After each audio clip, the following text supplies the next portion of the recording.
Friends and relatives, இந்த வீடியோவில் முள்ளங்கி சட்னி எப்படி பண்ணலாம், அதுவும் வந்து ரொம்ப குயிக்காக எப்படி பண்ணலாங்கிறத பார்க்கலாம். இந்த மாதிரி ஒரு குக்கர் வச்சுட்டு அந்த குக்கரில் கொஞ்சமாக எண்ணெய் விட்டுட்டு அதோட கொஞ்சம் உளுத்தம்பருப்பு, கடலைப்பருப்பு போட்டு இது நல்லா பொரிய விட்டுறணும்.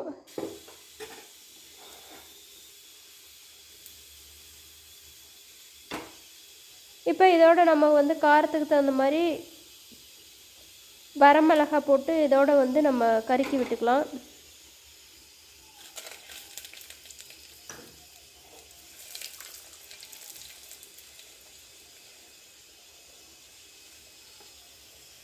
நல்லா செவந்து வரணும் வரமிளகாய், அப்போ தான் நல்லாயிருக்கும்.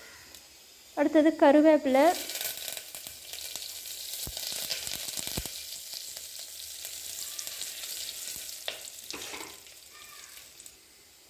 இப்போ இதோட வெங்காயம், கொஞ்சம் ஒரு 4 பல் பூண்டு, ஒரு சின்ன பீஸ் இஞ்சி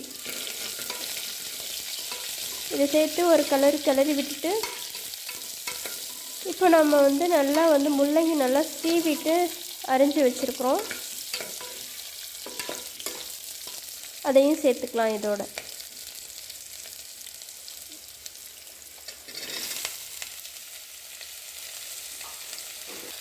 இதோட மஞ்சள் பொடி, கல் உப்பு சேர்த்து நல்லா வதக்கி விடணும்.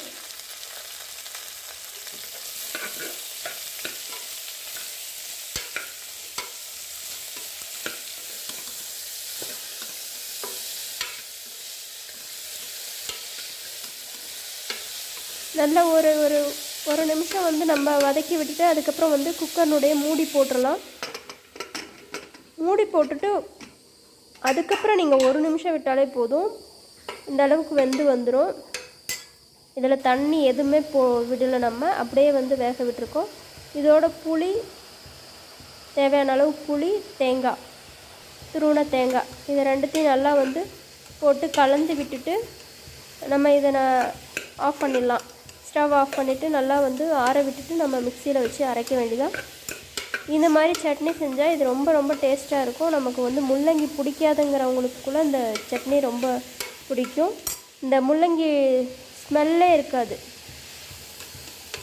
நல்லாயிருக்கும். இதே மாதிரி நீங்களும் வந்து ட்ரை பண்ணி பாருங்கள். இது தோசை, இட்லி, சாப்பாடு எல்லாத்துக்கும் வந்து நல்லாயிருக்கும்.